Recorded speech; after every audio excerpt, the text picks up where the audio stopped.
آپ کو لگتا ہے کہ اب نواز شریف صاحب پاکستان واپسی سے پہلے اسی قسم کا بیانیہ بنانے کی کوشش کریں گے جیسا بیانیہ اب تحریک انصاف کا ہے؟ میرا خیال ہے یہ لوگوں کی آنکھوں میں دھول جھونکنے کے مترادف ہے. یہ جو 16 مہینے انہوں نے ڈرامے کیے ہیں، شہباز شریف جاتے جاتے وہ جو آخری پل تھا اس کا افتتاح کرتے ہوئے کہتے ہیں کہ یہ جی جناب چیف آف آرمی اسٹاف کی مہربانی سے یہ پل بھی میں بنانے کے قابل ہوا ہوں. یہ تو ان کی چاپلوسی کی آخری حدوں کو جو چھونے والا تھا. ان کا سگا بھائی نہیں تھا، ان کے آنے کا کس نے اناؤنسمنٹ کیا؟ شہباز شریف نے نہیں کہا کہ جناب میرے بڑے بھائی اور قائد PMLN آ رہے ہیں. اور کون نہیں جانتا کہ شہباز شریف ان کی اجازت کے بغیر کر سکتا تھا پرائم منسٹرشپ. اچھا، ان کا جو پسندیدہ ترین آدمی اسحاق ڈار کس کا تھا؟ مفتاح اسماعیل کو سائٹ پہ کیا کہ جی یہ آئے گا اور معیشت کو سنبھال لے گا، بڑا افلاطون اور سقراط ہم بھیج رہے ہیں. خرم دستگیر صاحب کس پارٹی کے تھے؟ میاں جاوید لطیف کس پارٹی کے تھے؟ احسن اقبال کس پارٹی کے تھے؟ 87 منسٹرز وزیر و مشیر تھے، جس میں سے 5 یا 10 ہوں گے، 5 تھے جو وہ کہتے ہیں پیپلز پارٹی والے. باقی منسٹریز 4 آپ دے دیں فضل الرحمان کو. باقی سارے کے سارے 70 75 یا 80 منسٹرز کس کے پاس تھے؟ اگر ان کی پرائم منسٹرشپ کا یہ عالم تھا کہ سوائے وہ ووٹ کو عزت دو کا نعرہ دفن کر کے انہوں نے بوٹ کو عزت دو کا نعرہ اٹھا لیا. اور خواجہ آصف کی سٹیٹمنٹ آپ اٹھائیں، وہ کیا کہتے ہیں کہ باجوہ نے ان کو کہا کہ جی فروری اس میں 2019 میں کہا کہ پہلے پنجاب گورنمنٹ لے لو، اس کے بعد آپ کو فیڈرل گورنمنٹ ملے گی. انہوں نے کہا نہیں، ہم نے کہا کہ نہیں، ہمیں بیک وقت چاہیے. اور بیک وقت کیا کیا کہ جب اس نے کہا آ جاؤ، اور یہ بھاگتے ہوئے نہیں گئے. اور اس سے پہلے ان کی سٹیٹمنٹ اٹھائیں کہ ہم آج چاہیں ان کو ہٹا سکتے ہیں، لیکن اس کے لیے ہمیں اسٹیبلشمنٹ کے نیچے گرنا پڑے گا. احسن اقبال کی سٹیٹمنٹ اٹھائیں، سب کی میں نے بھی سنی ہوئی ہے، آپ نے بھی سنی ہوئی ہے. اگر آپ نے آج لوگوں کو بیوقوف بنانا ہے اور ڈالر آپ نے کہاں پہنچا دیا، آپ نے اپنی GDP کو 0 پہ پہنچا دیا، ریزرو آپ نے ختم کر دیے، پیٹرول اب مل نہیں رہا، فیکٹریاں آپ کی بند ہو گئیں، ملٹی نیشنل کمپنیاں ساری چلی گئی ہیں. آج اس ملک کو تباہی کے دہانے پہ 16 مہینوں میں پہنچانے والی یہ 15 جماعتیں یا 13 جماعتیں جو بھی تھیں، جس کے سرخیل شہباز شریف اور نواز شریف ہیں. نواز شریف صاحب نے ایک سٹیٹمنٹ دی تھی پچھلے 16 مہینوں میں کہ نہیں جناب ہم اسٹیبلشمنٹ کی گود میں جو بیٹھے ہیں غلط بیٹھے ہیں، یا وہ کہتا کہ میں نہیں ان کے ساتھ نہیں شامل کرتا. تو اسحاق ڈار کو کس نے بھیجا تھا؟ اور یہ ساری کیبنٹ میٹنگز یا سارے جو پالیسی ڈیسیژنز ہوتے تھے کون لیتا تھا ان کا؟ ٹھیک ہے، وہ لیتے تھے. Even chief of army staff کی نامینیشن بھی کہتے ہیں جی وہاں سے ہو کر آئی ہے. تو بات یہ ہے کہ آج آپ لوگوں کو بیوقوف سمجھتے ہیں کہ لوگوں کو یہ سمجھتے ہیں کہ میں وہ بیانیہ ڈیولپ کر دوں گا یا اس طرح کی گفتگو اور بات کر لوں گا اور لوگ کہیں گے واہ واہ بھائی بڑا اچھا ہو گیا، اور لوگوں کو بیوقوف بنا کے آپ ووٹ لے لیں گے. جی مصطفیٰ نواز کھوکھر صاحب، آپ کو لگ رہا ہے کہ اب نواز شریف صاحب کا جو یہ نیریٹو ہے یہ نیا تو نہیں ہے، لیکن بیچ میں کچھ خاموشی آ گئی تھی، لیکن اب طویل خاموشی کے بعد پھر انہوں نے دوبارہ بولنا شروع کر دیا، تو یہ تو تقریباً وہی گفتگو ہے جو آپ بھی کرتے ہیں. میر صاحب، تھیٹر آف دا ایبسرڈ ایک انگریزی کا محاورہ استعمال ہوتا ہے کہ جہاں پر بالکل ایک سرکس ہو اور ایبسرڈیٹیز کی انتہا ہو. ایک طرف بلاول صاحب کا آپ نے کلپ چلایا کہ وہ مسلم لیگ نون سے لیول پلینگ فیلڈ کا تقاضا کر رہے ہیں، MQM کا کہ وہ پیپلز پارٹی سے لیول پلینگ فیلڈ کا تقاضا کر رہے ہیں، اور میاں صاحب ان کے خلاف کارروائی کا مطالبہ کر رہے ہیں جن کو انہوں نے خود ایکسٹینشن دی. سیاسی جماعتوں نے اپنی اسی سیاست کی بنیاد پر سیاست کو بے معنی کر دیا. آج سیاستدانوں کا اور سیاست کا جو عوام سے رشتہ ہے وہ کٹ چکا ہے. سیاستدان بشمول یہ جو بڑی جماعتیں ہیں، بشمول PTI، ان سب کی سیاست اس وقت ایک ہے کہ کسی نہ کسی طریقے سے ہماری قبولیت ہو جائے. عوام کے ایشوز، عوام کی کنسرنز، کس کرب سے وہ گزر رہے ہیں، اس کی جانب ان کی کوئی توجہ نہیں، وہ ان کے لیے میٹر بھی نہیں کرتی. میٹر صرف یہ کرتا ہے کہ ہماری قبولیت ہو جائے. آج اگر بلاول صاحب تقاضا کر رہے ہیں تو انہیں لگ رہا ہے کہ مسلم لیگ نون کی قبولیت ہو چکی ہے. اگر MQM لیول پلینگ فیلڈ کا تقاضا کر رہی ہے تو انہیں اندازہ ہے کہ سندھ کی حد تک پیپلز پارٹی کی قبولیت ہو چکی ہے. تو اور ہمارے جو دوست ہیں PTI میں، ان کا تقاضا کیا ہے؟ ان کا تقاضا صرف اتنا ہے کہ ہم سے بات کی جائے، ان سے آپ بات کیوں کر رہے ہیں؟ تو یہاں پر آ کر ہم نے اس ملک کی سیاست کو ریڈیوس کر دیا ہے. تمام سیاسی جماعتیں پاور پالیٹکس میں مصروف ہیں، کسی نہ کسی طریقے سے اقتدار میں آ جائیں. پچھلے 3 سالوں میں میر صاحب کون سی اس ملک کی جماعت ہے جو اقتدار میں نہ رہی ہو؟ PTI کو موقع ملا، پیپلز پارٹی کو موقع ملا، مسلم لیگ نون کو موقع ملا، MQM کو موقع ملا، JUI کو موقع ملا، ANP کو موقع ملا، مینگل صاحب کو موقع ملا. پاکستان کی کوئی ایک ایسی سیاسی جماعت نہیں جو حکومت میں نہ رہی ہو. اپنے اکاؤنٹ جو فریز تھے وہ تو ڈی فریز ہو گئے، اپنے جو مقدمات تھے وہ تو ختم ہو گئے، اپنے مسائل تو کم ہو گئے، لوگوں کے مسائل کا حل کر. اب آپ لگتا یہ ہے کہ نئی پارٹی بنانے لگے ہیں. خواہش بھی ہے اور کوشش بھی ہے, میں دوستوں کو قائل کر رہا ہوں اور کافی حد تک قائل کر بھی لیا کہ جناب یہ ہمارے سامنے ایک اوپننگ ہے کہ آج پاکستان میں الیکشن کمیشن نے جو ڈیٹا سامنے لے کر آیا ہے کہ 12 کروڑ 70 لاکھ اس ملک میں ووٹر ہے. ان 12 کروڑ 70 لاکھ میں سے 5 کروڑ 70 لاکھ ووٹر وہ ہے جو 35 سال سے کم عمر کا ہے. تو آپ کی جو نئی پارٹی ہوگی اس میں شاہد حقان عباسی صاحب شامل ہوں گے؟ میں ان کو قائل کرنے کی ایک کوشش بھرپور کر رہا ہوں. مفتاح اسماعیل صاحب ہوں گے, ان کو قائل کرنے کی بھرپور کوشش لشکری کر رہا رئیسانی ہوں. صاحب ہوں گے, ان کو قائل کرنے کی بھرپور خواجہ کوشش ہوتی کر رہا صاحب ہوں. ہوں گے, بھرپور کوشش کر رہا ہوں ان کو اور قائل نام کرنے لو. کی. جی اچھا خرم صاحب, یہ اگر نئی پارٹی بنانے کی کوشش ہو رہی ہے تو اگر شاہد خاقان عباسی صاحب اور مفتاح اسماعیل صاحب جو کچھ عرصہ پہلے تک آپ کے ساتھ تھے, اگر وہ ایک نئی پارٹی میں چلے جاتے ہیں تو کیا اس سے آپ کی پارٹی کو کوئی نقصان تو نہیں ہوگا؟ جی, وہ دونوں میرے بڑے پیارے بھائی ہیں, اور اگر وہ سمجھتے ہیں کہ کسی اور جماعت کے ذریعے وہ بہتر قوم کی خدمت کر سکتے ہیں تو ضرور کریں. پاکستان میں نئی جماعتیں بنانے کا دروازہ کھلا ہے, اور اگر وہ بہتر طور پہ عوام سمجھتے ہیں خدمت کر سکتے ہیں تو ضرور کرنی چاہیے. لیکن ہمارے ذہن میں بڑا کلیئر ہونا چاہیے کہ پاکستان کی تاریخ میں جو سب سے کامیاب حکومت تھی وہ نواز شریف کی 2013 سے 17 کی منتخب سیاسی حکومت تھی, جس نے بیک وقت دہشت گردی کا خاتمہ کیا, لوڈ شیڈنگ کا خاتمہ کیا, کراچی سے ٹارگٹ کلنگ کا خاتمہ کیا, ملک سے مہنگائی کا خاتمہ کیا, اور ملک میں سی پیک لے کر آئے. 4 سالوں میں اتنی بڑی جو کامیابی کی مثال ہے, مہنگائی کنٹرول کرنے کی, ڈالر کو کنٹرول کرنے کی, 104 پہ رہا. اس وقت تو بڑا کرٹیسزم تھا, لیکن آج ہم سب کو یاد آتا ہے کہ وہ اچھے دن تھے کہ جو ہے فوڈ انفلیشن 1% پر تھی, جو آج بہت اونچی سطح پر ہے. تو لہٰذا ہمارے پاس تو ایک مثال موجود ہے. اس میں حصہ ڈالا تھا اس حکومت میں شاہد عباسی صاحب نے بھی, مفتاح اسماعیل صاحب نے بھی.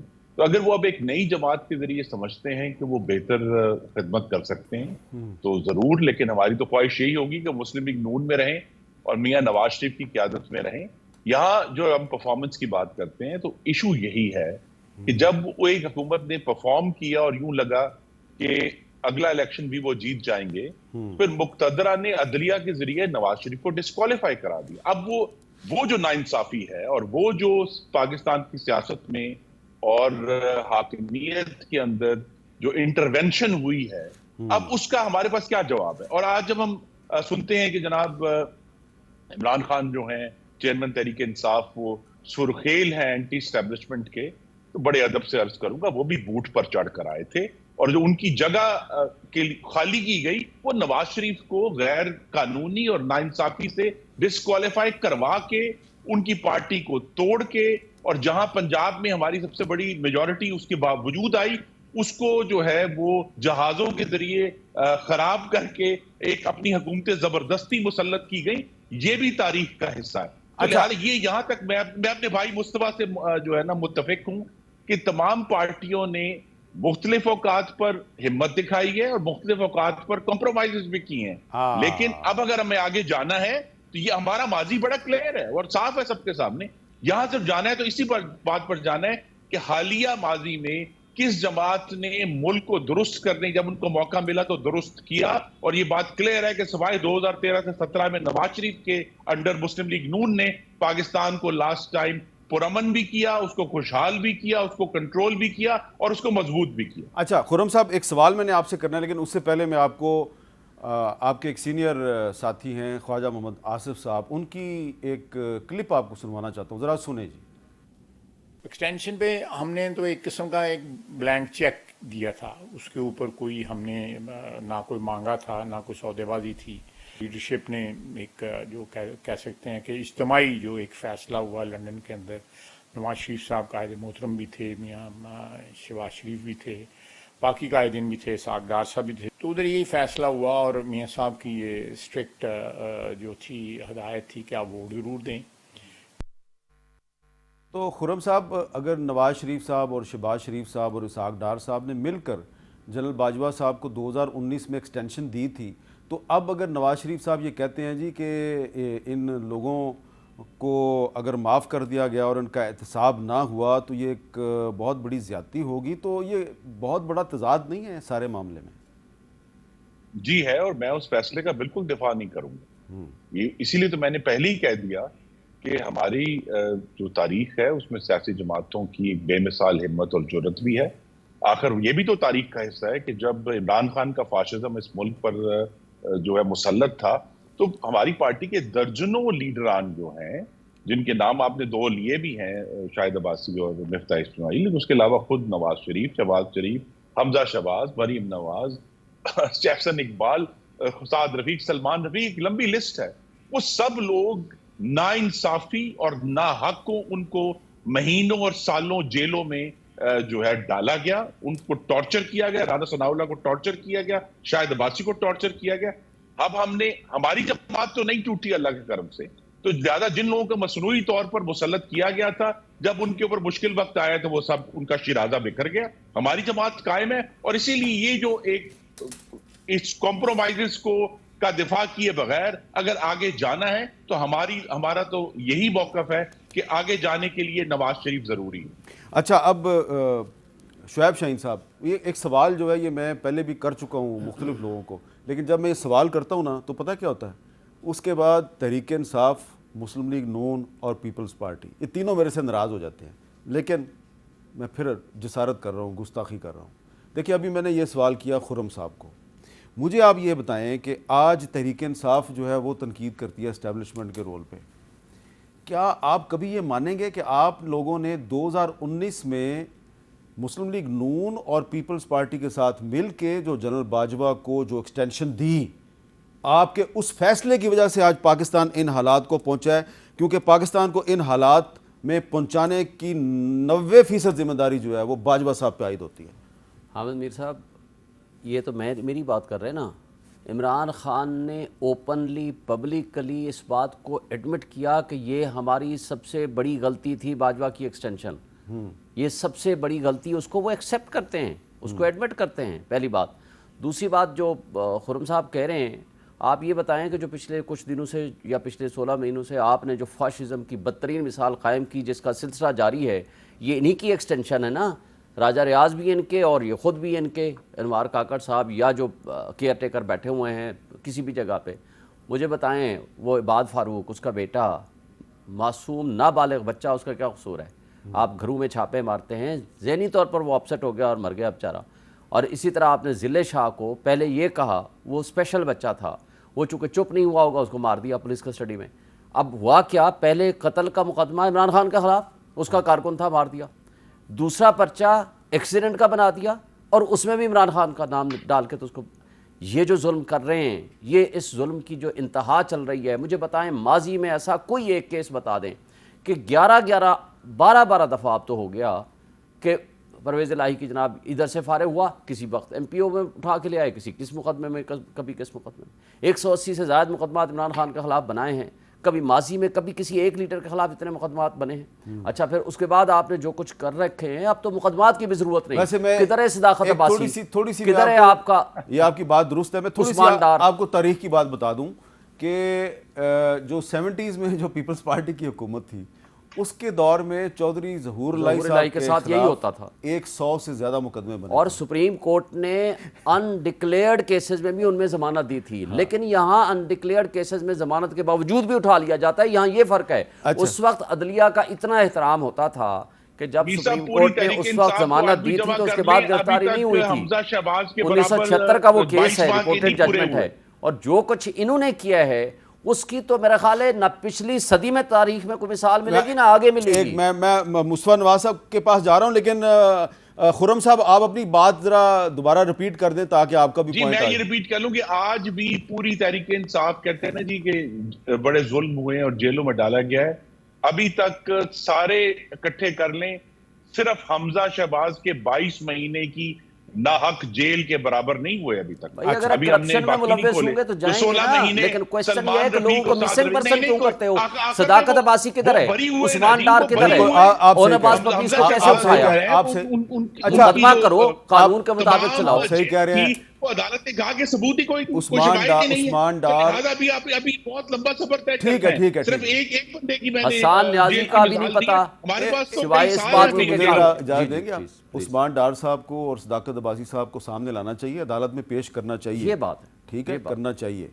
لیکن 2018 میں ایک صحافی تھا مدثر نارو, وہ غائب ہوا, پھر اس کی بیوی بھی فوت ہو گئی, آج تک اس کا بھی پتہ نہیں چلا. اور کبھی اس کا بھی ہم نام لیں گے, اس کا بھی مطالبہ کریں گے, سامنے لانا چاہیے. ہم عمران ریاض کی بھی بات کریں گے, اس کو بھی سامنے آنا چاہیے. بلکہ ارشد شریف شہید کا بھی اس کے مقدمے کی کوئی مجھے یہ بتا دیں وہ 16 مقدمات کس نے دائر کرائے تھے جس نے مجبور کیا پاکستان سے. ہاں جی, اب آپ بتائیں جی, آپ تو ہیومن رائٹس کی کمیٹی کے چیئرمین بھی رہے ہیں. حامد بھائی, یہ کون زیادہ مظلوم ہے, تحریک انصاف یا مسلم لیگ نون؟ حامد بھائی, بات یہ ہے کہ آج صرف کرسیاں بدلی ہیں. کل کو جو گفتگو مسلم لیگ نون کرتی تھی وہ آج پی ٹی آئی کر رہی ہے, اور جو گفتگو پی ٹی آئی کرتی تھی وہ آج مسلم لیگ نون کر رہی ہے. اسکرپٹ وہ نہیں بدل رہا ہے اس ملک میں.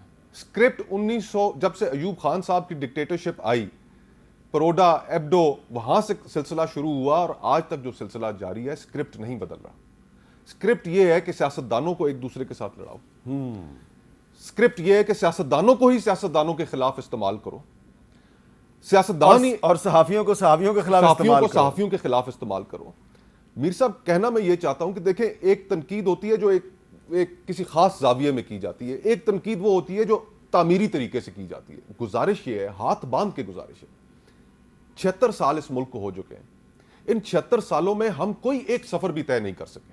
ڈکٹیٹرشپس بھی ہم نے دیکھ لی, ہم نے اس ملک میں ہائیبریڈ نظام بھی دیکھ لیا.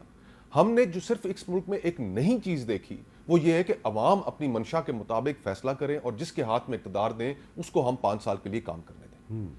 ہماری تاریخ میں کوئی وزیر اعظم ایسا نہیں گزرا کہ جس نے اپنی مدت پوری کی. کوئی بھی نہیں ہے, کوئی وزیر اعظم ایسا نہیں ہے. کیا وجہ ہے؟ دیکھیں, اگر ہم نے ملک کو آگے لے کر اب چلنا ہے تو ہمیں ہماری جو اسٹیبلشمنٹ ہے اس کو بھی یہ بات سمجھنی ہوگی کہ وہ جب سیاست کے اندر انٹرونشن کرتے ہیں تو سیاسی عدم استحکام پیدا ہوتا ہے. یوسف رضا گیلانی کے خلاف پٹیشنر تھے نواز شریف, اور نواز شریف کے خلاف پٹیشنر تھے عمران خان. تو ہم سیاستدان, ہمیں بھی میچورٹی دکھانی پڑے گی. آج جو ہم اتنے دعوے اور اتنا اطرار ہیں قبولیتوں کے اوپر, ہم میں سے اگر کوئی ایک سیکشن, تو ان کو بھی اس چیز کے اوپر غور کرنا چاہیے کہ ہم کوئی سیاست کی اچھا ذرا یہ میں نے بریک لینی ہے, ذرا یہ چلتے یہ جو سارے ایشوز ہیں میر صاحب, دیکھیں ہماری تمام تر توجہ, آپ نے مسنگ پرسنز کا ذکر کیا.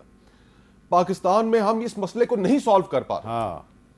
میں بطور چیئرمین انسانی حقوق کمیٹی کے اس معاملے کو نہیں سالو کر پایا. میں نے جاوید اقبال صاحب جو مسنگ کمیشن کے سربراہ تھے ان کو بلایا, وہ آئے کمیٹی میں.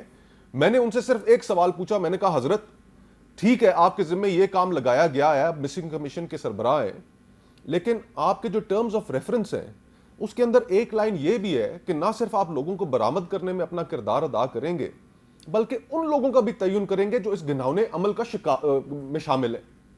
کو ذرا بتائیے تو صحیح, آپ خود کہتے ہیں کہ آپ نے اتنے لوگ برآمد کر دیے, تو یہ کون لوگ لے گئے تھے؟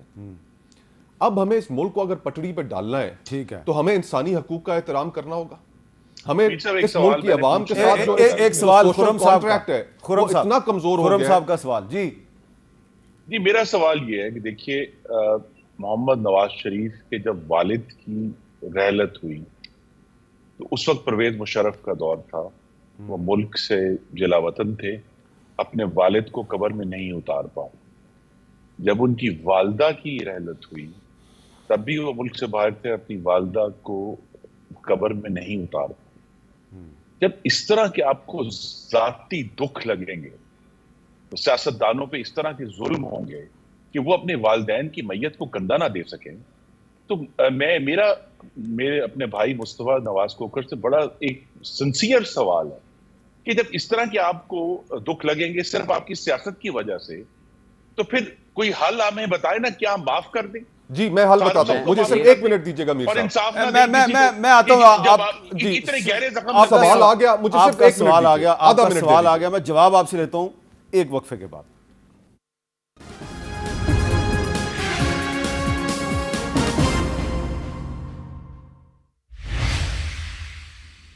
کیپٹل ٹاک میں دوبارہ خوش آمدید. جی مصطفیٰ نواز صاحب, جواب کیا آپ کا؟ جی جواب میرا یہ, سوال ان کا یہ تھا بریک پہ جانے سے پہلے کہ میاں نواز شریف صاحب نے بہت قربانی دی, وہ اپنے والدین کی میت کو کندھا بھی نہیں دے سکے, اور جب ان کی اہلیہ بیگم کلثوم نواز صاحب فوت ہوئی تو اس وقت بھی وہ جیل میں. جی بالکل, یہ انہوں نے درست نشاندہی کی. اسی طرح پیپلز پارٹی کی بھی ایک بہت بڑی تاریخ ہے اس حوالے سے, اور آج ان کی بھی تاریخ ایک بن رہی ہے کہ جو ان کے ساتھ زیادتیاں ہو رہی ہیں. میری گزارش اتنی ہے, خرم بھائی آپ بھی اس چیز کے گواہ ہیں کہ یوسف رضا گیلانی صاحب کا جب الیکشن تھا بمقابلہ حفیظ شیخ صاحب, ہم نے صرف اور صرف مسلم لیگ نون کے ٹکٹ کے وعدے کے اوپر اس وقت ووٹ لے لیے تھے. لوگ تو یہی کر سکتے ہیں نا, آپ کو پذیرائی دے سکتے ہیں, عوام کے اختیار میں تو صرف اتنا ہے. تو اس وقت جو یہ چیزیں لوگوں نے بھی دیکھیں اور لوگوں نے پھر آپ کے ساتھ ہمدردی کا اظہار کیا, آپ کو پاپولر کیا, آپ کے بیانیے کو پاپولر کیا, اور پھر اس کے نتیجے میں ہم نے ووٹ بھی لے لی. اور یہی حال پیپلز پارٹی کا تھا کہ جب وہ اس سیاست سے جڑی رہی تو وہ پاپولر رہی. تو جب آپ کو عوام ریاکشن دیتے ہیں, آج کیا حال ہے, آج یہ میرے بھائی کی پارٹی میں اعتراف کرتا ہوں کہ وہ زیادہ پاپولر ہے سب سے. وہ اس وجہ سے پاپولر ہے, ان کی کردار, ان کی جو کارکردگی ہے اس کے اوپر کوئی گفتگو نہیں ہو رہی. عمران خان صاحب نے وعدہ کیا تھا 50 لاکھ گھروں کا, انہوں نے وعدہ کیا تھا 1 کروڑ نوکری کا, بری طرح فیل ہوئے. انہوں نے ایک ریفارم نہیں کر سکے اپنی 3.5 سال کی حکومت میں. لیکن آج جو ان کے پاس سب سے بڑا ہتھیار ہے وہ وکٹم ہوڈ کا ہے. آج جو سب سے بڑا ہتھیار ہے کہ لوگ ہمدردی کر رہے ہیں ان کے ساتھ کہ یہ بڑے مظلوم ہیں, یہ بڑے مظلوم ہیں. تو گزارش یہ ہے کہ جب لوگوں نے دیکھا کہ آپ کے ساتھ زیادتی ہوئی تو وہ آپ کے ساتھ کھڑے ہو گئے. آپ کے ٹکٹ ہم نے ٹکٹوں کے وعدے ہم نے بیچے اور ووٹ لیے. تو سیاسی جماعتوں کو یہ تو دیکھنا چاہیے کہ جب وہ لوگوں کو ووٹ کو عزت دو کا بیانیے کے پیچھے لگاتے ہیں, اینٹی اسٹیبلشمنٹ گفتگو کے پیچھے لگاتے ہیں, تو پھر اس کے بعد خود بھی تو اس کے ساتھ کھڑے. اچھا یہ ذرا شعیب شاہین صاحب ذرا اس کی تھوڑی سی میں چاہوں گا آپ وضاحت کریں, کیونکہ آپ ایک لیگل مائنڈ بھی ہیں کہ بہت سے لوگ جو ہیں وہ آپ کی پارٹی میں لائے گئے تھے, وہ خود نہیں آئے تھے, اور جو لائے گئے تھے ان کی ایک بڑی اکثریت جو لائے تھے ان کے ساتھ دوبارہ واپس چلی گئی. تو یہ تو آپ کی ایک گڈ لک ہے. لیکن یہ جو ایک امپریشن ہے کہ کوشش کی جا رہی ہے تحریک انصاف کی طرف سے کہ ایک کوئی انڈرسٹینڈنگ ہو جائے, کوئی ریکنسیلیشن ہو جائے اسٹیبلشمنٹ کے ساتھ, تو معاملہ پھر ٹھیک ہو جائے گا. دیکھیں ایک بات صرف ایڈ کر کے, جو نواز شریف صاحب کی جلاوطنی تھی دونوں مرتبہ خود ساختہ تھی. پہلے بھی وہ ڈیل کر کے گئے تھے 10 سال کے لیے, دوسری مرتبہ آج بھی اگر وہ نہیں آتے ہیں تو ان کی خود ساختہ جلاوطنی ہے. ان کا اپنا بھائی پرائم منسٹر تھا یا اس سے پہلے بھی ان کے اوپر کوئی مقدمات تھے تو وہ آ سکتے تھے. دوسری بات جو آپ فرما رہے ہیں, ہمارا صرف ایک مطالبہ ہے, فری اینڈ فیئر الیکشنز. ہم کوئی اسٹیبلشمنٹ کی طرف نہیں دیکھ رہے, کسی کی طرف نہیں دیکھ رہے. ہم کہتے ہیں اس ملک کو اس دلدل سے اگر کوئی نکال سکتا ہے وہ عوام کا ٹرو منتخب نمائندے نکال سکتے ہیں. اس کے لیے آپ اس جبر اور خوف کی فضا ختم کریں. اس مقبولیت کے لیے قبولیت کی شرط ہونا ضروری نہ رکھیں. آپ صرف یہ کریں کہ فری اینڈ فیئر الیکشن کرا دیں. جس کو لوگ ووٹ دیں, نون کو ووٹ دیتے ہیں, پیپلز پارٹی کو دیتے ہیں, ہمیں دیتے ہیں, ان کو آپ ان انٹرپٹیڈ کام کرنے کا موقع دیں تاکہ لوگوں کو ایک ٹرو سینس میں پالیسی بنا کے لوگوں کو معاشی مسائل سے بھی نکال سکیں, اور لوگوں کے باقی جو ہے صرف on point agenda free and fair elections ہمارا مطالبہ ہے, اور ود ان ٹائم 90 ڈیز. بالکل اچھی اور بات ہمارا ہے, کوئی اور دوسری رائے. فری اینڈ فیئر اور الیکشن اس کے لیے ہم تمام سیاسی جماعتوں سے اور سٹیک ہولڈر سے ایک ہی مطالبہ کرتے ہیں, سارے 1 پوائنٹ ایجنڈا پہ اکٹھے ہو جاؤ. عوام کے منتخب نمائندوں کے ذریعے ہی یہ حکومت چلائی جائے گی. باقی یہ جو ڈرامے رچ رہے ہیں کہ جناب آج ہم نے یہ ڈالر پکڑ لیے, آج ہم نے فلاں جگہ سے یہ سمگلنگ روک دی. ایرانی تیل کس کے کہنے پہ آتے ہیں؟ ایرانی تیل کیا کوئی ڈب میں چھپا کے لاتا ہے؟ چلیں یہ جو آپ نے پہلے والی بات کی وہ بڑی اہم ہے کہ تمام political parties free and fair election پہ ایک دوسرے کے ساتھ متفق ہو جائیں, ایک مشترکہ لائحہ بنائیں, ایک بڑی اہم بات ہے. وقفے سے پہلے میں آپ کو ایک کلپ سنانا چاہتا ہوں. رات کو ہمارے شو میں, کل رات کو فیصل واڈا صاحب نے ایک بات کی, ذرا سنیں وہ کیا کہہ رہے ہیں. اب رول کرے گا, راج کرے گا پاکستان کی عوام پارٹی لیس لوگوں کے ساتھ. جس طریقے کا فرمائشی پروگرام الیکشنز کے اندر چاہ رہے ہیں محسن رانجھا صاحب اور دیگر پی ڈی ایم کی پارٹی, یہ ٹوٹل سیٹ اپ جو ہے نا وہ 16 بہت تیر مارا آپ نے تو 18 مہینے چلے گا, ورنہ 12-14 مہینے میں اگلا الیکشن وائنڈ اپ ہو کر لڑائی تباہی کے اوپر آئے گی. جو انتخابات ہیں اس میں آزاد امیدواروں کی ایک بہت بڑی تعداد جو ہے وہ میدان میں کودے گی, اور آزاد امیدواروں کے بھی جو لوگ جیتیں گے انشاءاللہ تعالیٰ وہ بھی ہمارے ساتھ ہی شامل ہوں گے. ہم یہی توقع کرتے ہیں, ہم ان کے لیے اپنے دروازے اور دل جو ہے وہ کھول کے رکھیں گے انشاءاللہ. اور انوار کاکڑ صاحب نے ایک بات کی کہ جی ایک پارٹی اگر ہو تو پھر پالیسیوں میں کنسسٹنسی ہوتی ہے. وہ اس کا ایک بیک گراؤنڈ علیحدہ ہے, لیکن یہ بڑی اہم بات ہے کہ جو فیصل واڈا صاحب ہے وہ کہتے ہیں کہ اگلے الیکشن میں پارٹی لیس لوگ جو ہیں وہ آگے آئیں گے, اور وہ جو نئی حکومت آئے گی وہ 16 سے 18 مہینے میں فارغ ہو جائے گی. اور محسن رانجھا صاحب کہہ رہے ہیں کہ تمام آزاد امیدوار جو ہیں وہ ہمارے ساتھ شامل ہو جائیں گے. وقفے کے بعد دوبارہ ملتے ہیں.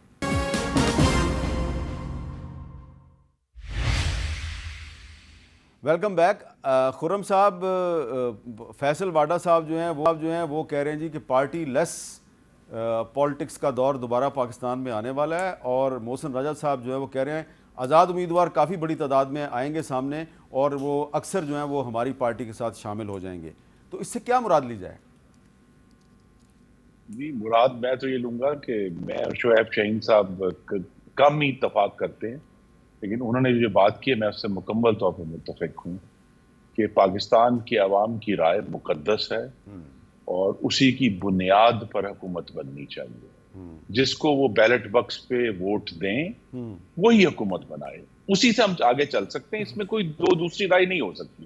ہم نے سارے تجربے کر کے دیکھ لی، اور تجربہ عمرانی جو منہ کے بل گرا وہ اسی لیے گرا کہ وہ ایک مصنوعی تجربہ تھا. ایک شخص کو مسلط کرنے کی کوشش کی گئی پاکستان کے اوپر، اور وہ جس قسم کی پھر تباہی ہوئی، اور وہ جو ہائبرڈ نظام کا پورا سسٹم تھا وہ ہم نے دیکھ لیا ہے. اور اب جبکہ اگر ہمیں آگے جانا ہے 76 سالوں کے بعد، تو طریقہ یہی ہے کہ اب اس پہ ہم وقت پر ضرور بحث ہو سکتی ہے، لیکن جس طرح ہم توقع کر رہے ہیں کہ 30 نومبر تک حلقہ بندیاں نوٹیفائی ہو جائیں گی، اور اس کے بعد 54 دن چاہیے الیکشن کمیشن کو، تو جتنی جلدی انتخابات ہو جائیں اور صاف شفاف اور کرپشن سے پاک انتخابات ہوں، وہی ملک کو آگے لے جانے کا طریقہ ہے. مصطفیٰ نواز کھوکھر صاحب، آزاد امیدواروں کا جو مستقبل ہے اس کو بڑا روشن قرار دیا جا رہا ہے، تو آپ پھر آزاد امیدوار بن کے الیکشن کیوں نہیں لڑ رہے؟ آپ نئی پارٹی کیوں بنانا چاہتے ہیں؟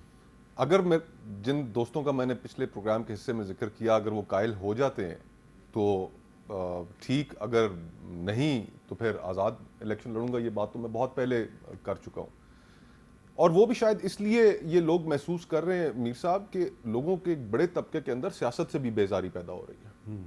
لوگ یہ ضرور دیکھ رہے ہیں کہ یار یہ جو ہم روز رات کو ٹی وی چینلوں کے اوپر بیٹھ کر گفتگو کرتے ہیں، جو آپس میں مار دھاڑ ہے، ایک دوسرے کے اوپر الزامات ہیں، یہ جو اقتدار کی رسا کشی ہے، ہم اس میں کہاں فگر ان کرتے ہیں؟